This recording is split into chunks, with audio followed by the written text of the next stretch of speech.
If you think you can coast into 2026, think again. Insights EDU is coming February 17th to the 19th, 2026, and it's taking over Fort Lauderdale for a beachfront experience. It's the event that will flip your marketing and enrollment strategy on its head. 3 days, over 65 expert speakers, and over 40 sessions. Zero fluff. Just powerhouse strategies from the most anticipated platforms like Google, Reddit, Meta, MIQ Digital, and the most forward-thinking schools in the nation. You'll get the real wins, the bold ideas, and the hands-on tactics to grow programs, drive engagement, and create the student experience today's modern learner demands. The question is, are you ready to lead, or will you get left behind? Mark your calendar, bring your team, and secure your spot at insightsedu.com. That's insightsedu.com. Early bird pricing ends December 15, 2025. See you in Fort Lauderdale. The EdUp experience has delivered over 1,000 episodes with higher ed leaders from around the world. Now you can support the show for just $5.99 a month and lock in that rate for life when you join before December 31st, 2025. You'll enjoy ad-free early access to episodes. Go to edupexperience.com. That's EDUP experience.com. Click support the show and secure your lifetime rate today. Welcome back, everybody. It's your time to EdUp on the EdUp Experience podcast, where we make education your business. This is Dr. Joe Salustio back with you on another episode. And I don't know what to say other than to thank you. We try to thank our audience as much as possible, which are mostly our colleagues across higher education, people I see every day as I'm out on the road traveling for my day job. But also, I had the pleasure recently of giving a keynote at the Rural Community College Alliance Conference. And these are college presidents committed to rural community colleges and sharing best practices and so on. And I got to find two of the presidents that I interviewed. One, we took this picture, the three of us. One president, John Bauer, the president of East Central College, and I interviewed him in March of 2021. And then John Rainoni, who's the president of Mountain Gateway Community College, who I interviewed in August of 2020. And to be able to see colleagues that I've interviewed on this podcast, it's just an amazing community of people coming together over time to try to drive an industry forward that not only is it under attack and unfairly in my mind in so many ways, but to bring those people together to tell powerful stories. That's what we're after, and that's what the power of podcasting is. And every single time we have a guest on this podcast, we get to tell another unique story. And we've recently passed over 400 college presidents on this podcast. And why stop now? Why stop now? So we have another amazing college president for you to learn from today, or for mostly for me to learn from, and then maybe you guys could have a couple of takeaways too, but I'm going to do a lot of learning here. So he comes to us, he's ready. He didn't need any prep. I said, any questions? He said, no, let's go. Let's hit the go button. Ladies and gentlemen, here he is. He's Dr. Mark Blegen. He is the president at Linfield University. Mark, what's going on? Nice. Thanks for having me, Joe. I'm excited to be here. A lot going on, right? I've been here for 2 months and learning how to be a college president. So looking forward to the conversation.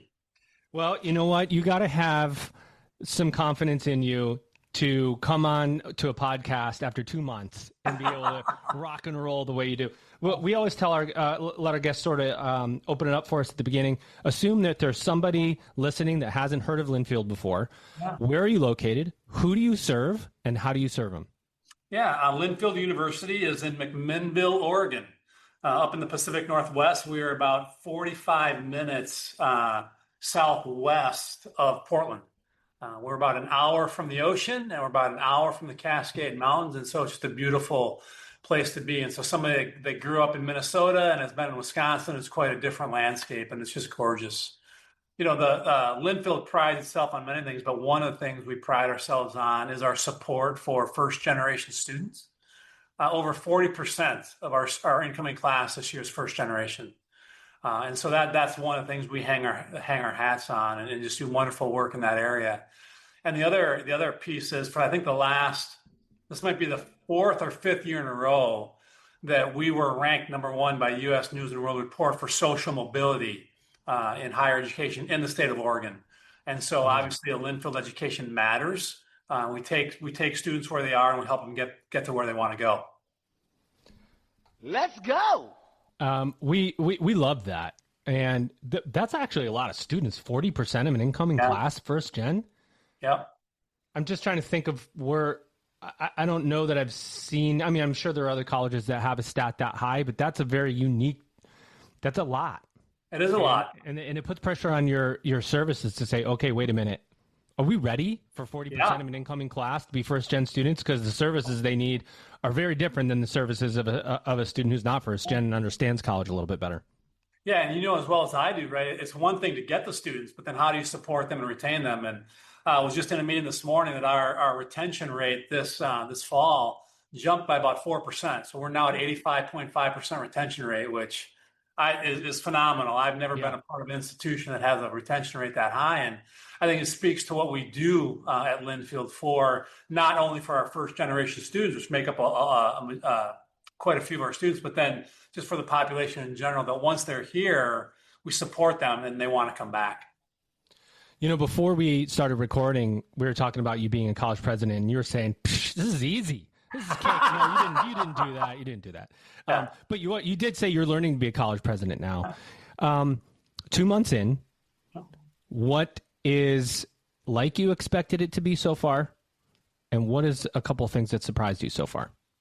That's a great question. I'll just give you a little bit of background.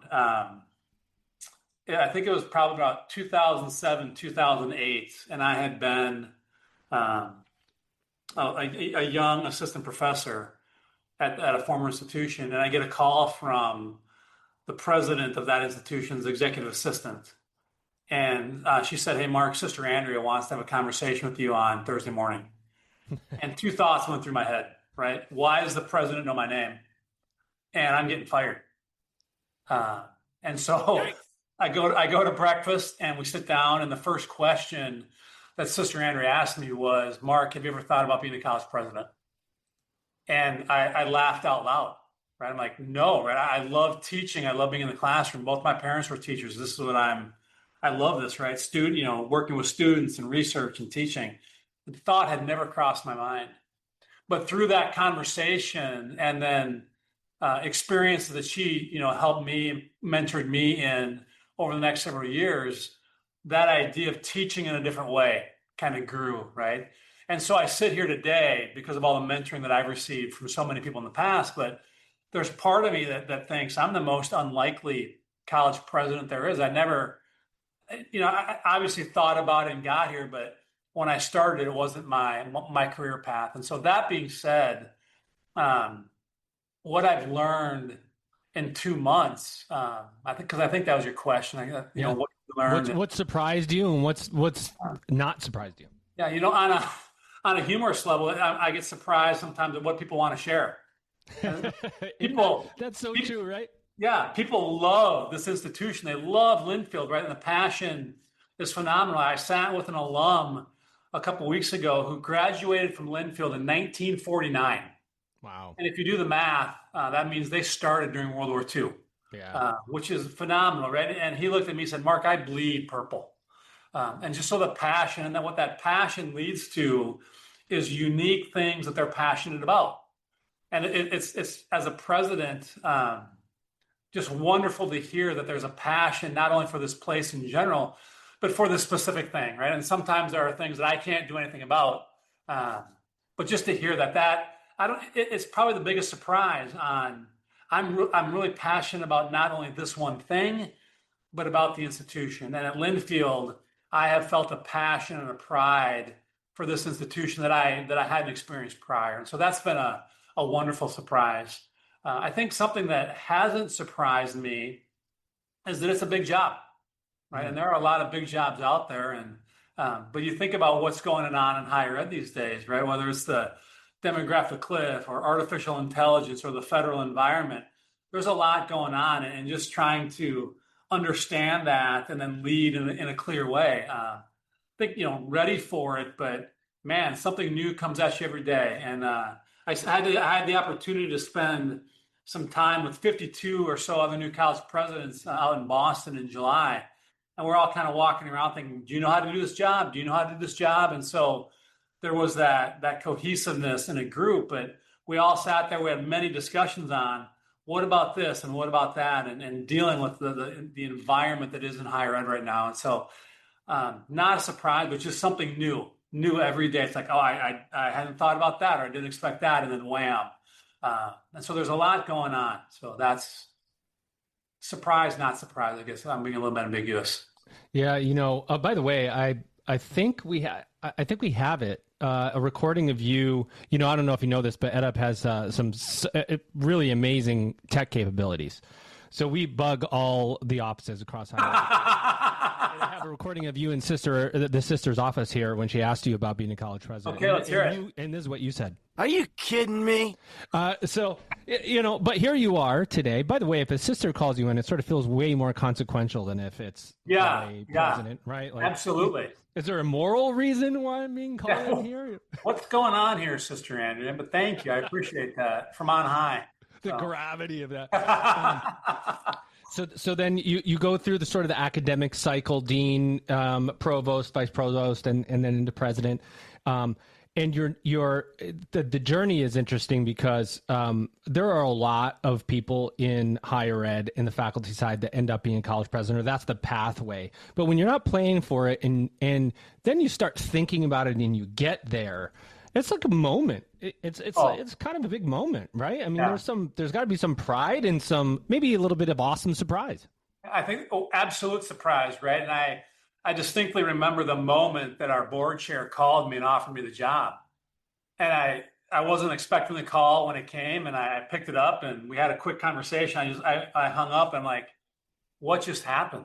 Right? This idea that really got put in my head 17 years ago, just presented itself. Yeah. Like, wow. And then shortly, so I was named president around Thanksgiving last year. And shortly before Christmas, one of the board members sent me a coffee table book of Linfield that he had written, a history of Linfield. And I opened it up, and on the first page is a very thoughtful inscription by him. And it said, one of the things it said was, may the next chapter of this book include a wonderful, wonderful words on the Blegen era.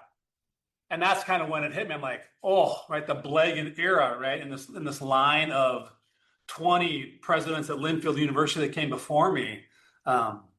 So yeah, there's a moment of pride. There's a moment of, wow, talk about gravity, right? That's, you bear a lot. And so it struck me, right? It's an awesome responsibility to be a part of an institution that's been around for, since 1858. Yeah. And how we keep it moving forward. And so, yeah, wonderful question. Would you be, since you're so fresh out of that process, can you talk a little bit about the board, when you're going through the process and you're looking at this presidency, was the messaging to you, Mark, we need more aggressiveness with the university. We need to double down on academic rigor. We need to turn things around. We need to embrace the future. We need to, what would that messaging look like is for their next president to say, this is what we need from our president from the board perspective? I will give our board and then, 2 members of the board served as the search chair, and I'll give them all the credit in the world, right? They didn't hit me over the head with anything, right? And I'm assuming they did this with the other candidates too, but Linfield has had some challenges in the not so distant past. And so, anything that I asked for, information that I didn't ask for was shared. So they let me explore and bring questions forward. Obviously on the top of everyone's mind is finances and enrollment.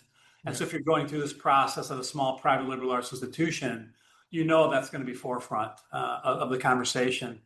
Other than that, we just had a lot of open conversations around community, relationships, trying to understand what they need, and 3 days on campus can give you some pretty solid insight about what a campus needs. And so I really appreciate the approach that our board took in terms of, hey, here's everything, right? Here's all the warts and all. Here's the positive, here's the not so positive. Examine it. Let's have a conversation about it. Let's ask questions. And so it really put some responsibility on me to say, hey, to really listen, to understand what this community needs. But they did it in a very thoughtful manner. And I've been a part of searches in the past that weren't quite that way. And I think that process, it helped me understand what this institution stands for, who the people are that make it up. And it just got the whole thing off on the right foot. What do you want to do, Mark? I mean, I just take that one. No, yeah. But I mean, you're coming in with your idea of what the future of higher education needs to look like. You're now in the seat to drive an institution forward. Yeah, I'm assuming. So please interrupt me. You're probably listening a lot to people on what the operations look like. You're probably picking out some things here and there that you want to address later. Yeah. I don't know. Are you thinking about a new strategic plan, driving forward the one that exists? Maybe without going into great detail, because I wouldn't want to put you in a position where you're going to reveal something now that you're going to tell your faculty and staff later. Although if you'd like to do that. Well, this doesn't come out for 3 or 4 weeks, right? I got time. That's right. What are you thinking? You want to accomplish? Do you have a vision for the future? Absolutely, right. Thank you for the question. I am someone that is very relationship centered. And so the first thing that I am doing is just listening and listening and listening. I have extended an invitation to every faculty member on campus where I will come to their office for a half an hour and meet them in their space and talk about whatever they want to talk about, right? No agenda. Inviting, doing the same thing with staff, having groups of staff over to the house and just having conversations, getting to know people. I'm sure that you've heard the saying, right? Culture eats strategy for breakfast. And so I could sit down and, I could probably come up with a pretty good strategic plan for a small private liberal arts institution. Maybe ChatGPT could do that for me. Probably could help. Could probably help. If I were to do that, it wouldn't go anywhere.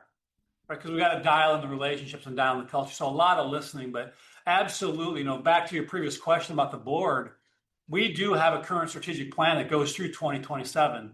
But one of the things they wanted me to look at was, okay, who are we going to be? What are we going to do in the future? So let's start that process right now. And so I have laid out for our community the process that I will use for strategic planning. And Joe, you've got a long history in higher ed.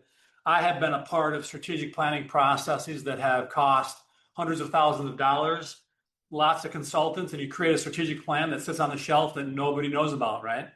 I've been a part of strategic plans that is a wish list of 247 things that you don't have the money for.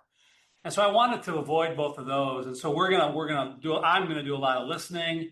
I'm going to hold strategic visioning sessions where I give the faculty, the staff, alumni, the board, external stakeholders, opportunities and some framing questions to help me. And then I'm going to sit down and write a draft in my voice and make it clear that this is my voice to say, here's what I heard, right?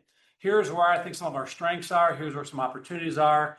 And here's our priorities, right, from the way I see it. And then convene a group to help brainstorm and put some meat on that. But really to create a strategic plan that is executable, that we can assess and continually change and update, and that people know about it. And then, hey, this is where we're going.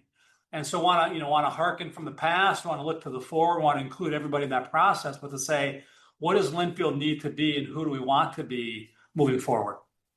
When you talk about relation building, being a relationship person, which is I love talking about this in the world of artificial intelligence that we live, and how the human part of what we do becomes more and more important as the technology starts to take over some of the tasks. I know you're going to have to deal with that. Every institution is dealing with that AI a bit.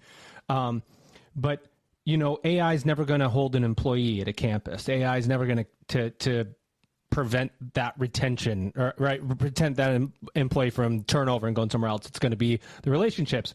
As you go around, what do you want to leave with your employees in their first interaction with you? And this is why this is an important question, because you know what happens. And you've had a new president before. You're reasserting yourself. You have to, everybody sort of feels like they got to position a little bit. Maybe you're somebody that was on your path to promotion and you had some turnover and you're wondering if these things are going to manifest for you. And everybody has some self-interest. You want to know what your boss is like, or your boss's boss is like, and what the environment's going to be. What do you leave employees with? Like that half hour is such a critical 30 minutes. Attention, higher leaders. It's time to shake up your marketing and enrollment strategy. Join us at Insights EDU, February 17th to the 19th, 2026 in Fort Lauderdale, Florida, for a beachfront experience and the best higher education marketing and enrollment management conference. Early bird pricing ends December 15th, 2025. Register now at insightsedu.com. The future unbound is at Insights EDU 2026. EdUp Experience has brought you powerful conversations with more than 400 college presidents and higher ed leaders, over 1,000 episodes and counting. Now, we're inviting you to join us in shaping the future of higher ed podcasting.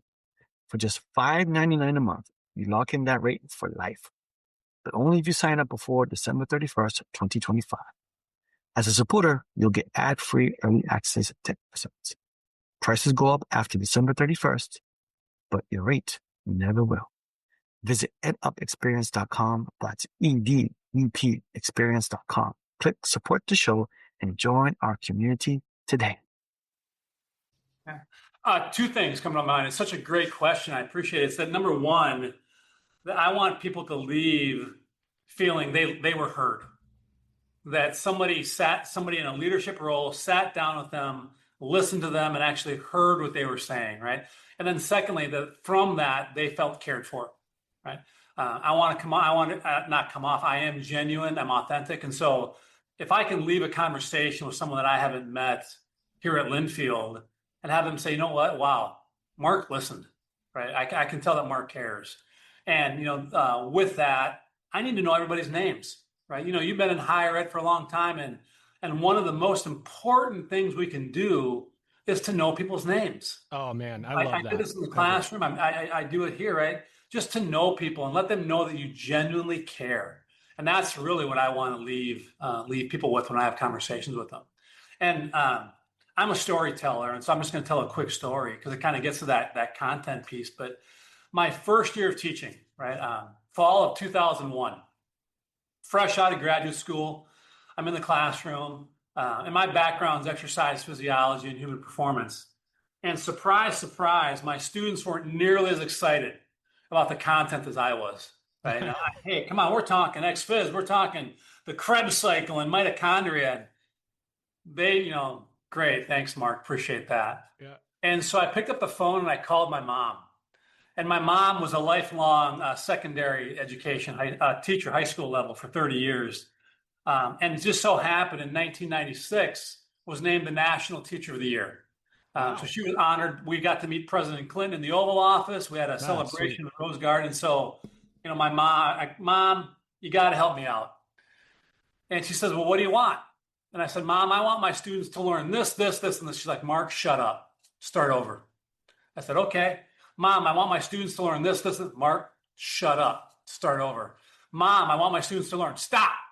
Shut up. If you want your students to learn, get down on one knee, look them in the eye, and say, we're going to do this together. Because it is not about the content. It is about the relationship. And that was 25 years ago, and I think it's even more true now than it was then, because content is everywhere, right? You can get content wherever you want, but if you don't get that relationship right, nothing else matters. And so that's where it comes from in me, but I just need people to know that I truly care about them. True to form, we do have a recording of you in that classroom going over microbiology. Let's see what you said in your first day. Are you not entertained? I don't know where these things come from. We're just magically they just pop up. So So and that has never changed and will never change, because even in this world of AI that we are moving toward, the faculty-student relationship, the staff-to-student relationship, is what students stay for. It's an expectation. They want to be able to do. I talk a lot about this. We want the Netflix skip intro button for a lot of process. We want to skip process. We want it to be easy. We want it to come to us. But that interaction that you have between faculty and staff, and students still becomes the lifeblood of what higher education has to offer. And now as we get challenged that the higher ed doesn't have value, there's this funny conversation, you know it well, you're stepping into a presidency at a really, the amount of information coming in to us is very diverse right now from lots of different angles. So you're stepping into an interesting time. How do you balance all of that? You know, the human part of this, the technology part of this, the media part of this, and knowing that finances and enrollment are a big issue, and for whatever reason, there's a lot of noise out there about the value of higher ed being in question. Yeah, such a great question, right? And there is a lot of noise out there. And for me, this past, was it Wednesday? Wednesday was Constitution Day. Yep. And I went over to an event here on campus. 3 of our Linfield faculty held a conversation. The room was packed with students. And the 3 faculty had this wonderful chemistry between them, and the students were engaged. And the thoughtful questions that I heard from the students, the way that our faculty were interacting with those students, right? I sat there and thought, wow, how proud am I to be the president of Linfield University?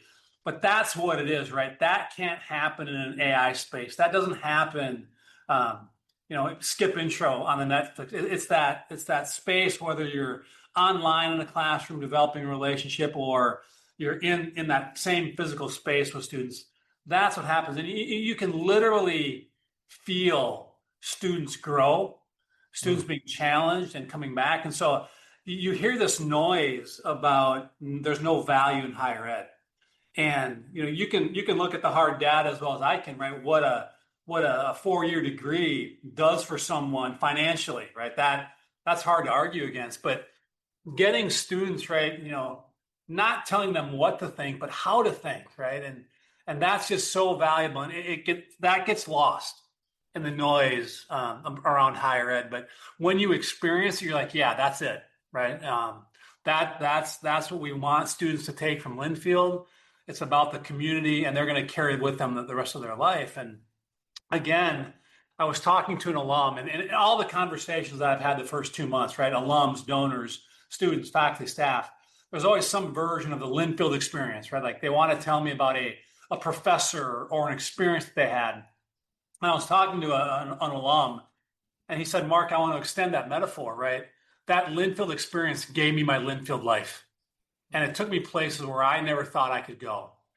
That's the value of higher ed, right? And that's what we do really well at Linfield is like, we take you where you are, we raise you up, we launch you into the world, and you are going to do great things. And a lot of that for us in higher ed gets lost in the noise around higher ed these days. Tell them like it is. What you're talking about is differentiation a little bit too. We are in there's a lot of institutions out there, and we see some close. There are some institutions that are closing and merging, or taking operations, taking over the other, which for those institutions, it's great. For others that want to be independent and make their own way, you have to differentiate amidst a crowded marketplace, but also in the space that, where short courses or micro credentials, all of those things, it's not some students and some people position it like instead of higher education. We know it's an and higher education. That's the way it needs to be. But you have a really unique spot coming into a presidency brand new to go, what differentiates us? I mean, that's got to be something you're just going over and rolling around in your mind 24/7, right? Absolutely, right? We know I graduated from a small private liberal arts institution, and my entire career has been spent in small private liberal arts institutions, right? And if you've been around long enough, it's like, hey, some missions are the same. We all kind of hang our hat on student to faculty ratios and things like that. But there are things that make each institution unique, and I think that's demonstrated by when students visit a campus, right? They feel something. They feel at home, and I've often said, you don't pick the college picks you, right? Where you get on campus, you're like, oh, this is it. My daughter, I've got a senior in high school, And she had this. Oh, you're getting into it next. Then you're about to get into it, right? Yeah, well, we're in it, right? And nailed it. She had made her decision on where she's going to go, and then last year spring break, she went for an official visit to a campus, and she said, "Dad, this is where I'm going," and I knew within 5 minutes. And so that there's something about that people can feel, and what is it that differentiates us? It's going to be different for everybody, but you've got to find that spot. But I look around Linfield, right? There's wonderful things that differentiate us from other small privates, and I hope that attracts all kinds of students. But yeah, what makes us more unique or unique to you than the other school down the street, right? That's incredibly important, and we want to be a fit for you. And I experienced that during my interview, right? I walked on campus, and as luck would have it, I'd actually been on campus about 7 years ago to do a program review. But when I got on campus, it's like, this place feels like home, right? Mm-hmm. Why, right? What is it about that? And that's going to be different for everybody, but we do have to understand what differentiates us, and we have to emphasize that and talk about that and be true to higher ed in general, because there's so much, like you said, there's so much noise out there. I'm not going to pick on the institution down the street, right? We are in this together. We can be unique in that conversation, but we need to have a united front on the value of higher ed. Yeah, to your point, the storytelling is what's been missing from our end, from higher education's end. I've said it a million times before, but we always talk about the one student. We had this one student that, but we have tens and hundreds and thousands that all with, and we haven't encapsulated it in a way that can push back against that narrative strong enough. That's one of the reasons why we do the podcast, is to be able to sort of source all of this stuff together and package it and push it. Give our colleagues a chance to all talk about what they do. And speaking about what you do, and coming sort of full circle as you get in your going into your third month, where do you focus? Do you go, okay, enrollment, that's where my focus is going until October, and we push our data to iPads? Is it the faculty right away? Is there any one area where you're just feeling a pull to it because of an urgency? Yeah, great question. Yes, right. I feel you, and maybe that's answering your first question, right? What's the surprise where you're pulled in so many directions? But what I've shared with our faculty and staff and our board and our community is that, my focus is in a lot of places, but my number one priority is enrollment. Right. You look at small private liberal arts institutions, and we are driven by enrollment.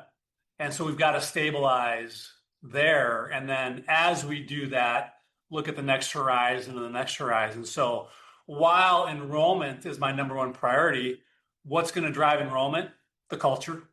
Yep. Right. And if we can get people rowing in the same direction, being excited about this place and amplifying the excitement that we have, that's going to help enrollment. So while enrollment is a top priority, obviously culture, relationships, trust, communication, all of that turns that wheel to drive enrollment. And so, my thoughts go a million different ways, but pretty laser focused on how we can drive culture and enrollment. Are you, what emotion is top of mind for you? Like, what do you just come in and just feel like you got your motor, you're tuned up like the Energizer Bunny, and you're going, okay, let's explode? Are you holding back that maybe the you're wanting to explode a little bit to jump into these areas because you don't want to freak people out? Do you feel calm? How do you feel as you come in every day? What is that like in a new presidency?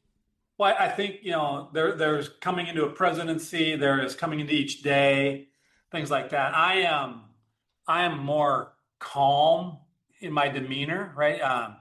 I can get excited, but rarely you're just going to be jumping up and down in my office and things like that. I'm more of a listener and observer, and then let's get into it. But I'm glad that we're doing this podcast in the morning, at least for me, because I'm a morning person, right? So I'll get out of bed, I'll get my workout in, come into the office, let's get some things done. And then by 8:00 at night, I'm sound asleep. But I think for me, it would be being true to my personality, right? Because I think you have to lead who you are, right? You know, Yeah. Parker Palmer famously said, teach who you are. I think we have to lead who we are too. So for me to come in and be rah, rah, rah, and we're going to do it my way, that's not being authentic to who I am. And people pick up on that. So I'm more of an observer and a listener. And, I'm a huge fan of Ted Lasso, right? And watching that show, watching how he leads and how that all happened, just it left a mark with me. And so I come into each day, what can we do? Where can I nudge? Where can we push? Where can we pull? But not hitting people over the head with it. Right? That's not who I am. And so trying to create pathways for people to see, create conversations, again, developing the relationships. And I do not think in any way, shape, or form is it my role to be a micromanager, right? How you hire people, you hire them well, you let them do their work, right? That's going to empower them. That's going to fit into your culture, and that culture is going to drive enrollment. So for me, it's all connected. But yeah, I get excited on the inside, but it's kind of like I'm Scandinavian, I'm Norwegian, right? You're never going to see our true emotions, right? It's kind of like that duck, going across the water. They look pretty calm, but man, underneath, their legs are flying. And so, great question. That's good. What is if you go to the site and you look at the messaging, the Linfield.edu, obviously. Yeah. Explore the uncommon. Yeah. What does that mean? Great question, right? And that's as a new leader, right? You get to ask those questions, and I'm asking people to explain that to me. And I think the point of that is kind of what we talked about in the previous question. It's like, what makes us unique, right? We're not common. What are we doing differently? What programs do we have that are different? What do we do differently in community that's not so common, that kind of does differentiate us from the past? So that's where the uncommon comes from. I like it. I think it's a really good tagline because, you want something that looks and feels different. We all like individualized experiences now. Just ask how often you like your Amazon package to come and how easy you'd like your ordering to be. Yeah, exactly. We're going to bring you back for a quick subscriber-only episode in just a few minutes, but I want to leave you with an opportunity to take the last a couple of minutes of the episode here and say anything else that you would like to say about Linfield. Linfield is this incredible, incredible place, and it really goes back to our community. I have not been a part of an institution, and I've been a part of some wonderful institutions that has this deep of a community and a passion for this place. And given some of the things that they've been through, right, that everybody's showing up and rowing in the same direction. And we support our students in every way, shape, or form. We support each other in every way, shape, or form. It is truly a unique place in higher ed. And I couldn't be more proud to lead an institution that's been around since 1858, and couldn't be more proud to be a Wildcat. So go Cats. And go Dr. Blegen. From the EdUp experience, we hope you have amazing success. We'll be watching closely for good, and hopefully have you back in a couple, let's say, a year or so. Check back with you, see how things have progressed, and maybe get an update or two from you along the way. And thank you, Joe. It's been a wonderful conversation. I appreciate all that you do for higher ed as well. We need voices like you to amplify us all. So thank you. Thank you, sir. And we're going to have you back in just a second. But right now, ladies and gentlemen, he is the one and only Dr. Mark Blegen. He is the new president at Linfield University. Check him out at linfield.edu. You've just EdUp'd. Mark your calendars now for February 17th to the 19th, 2026. Because if you miss this, you'll be playing catch up all year. This is the future unbound and the most important higher ed marketing and enrollment management conference of 2026.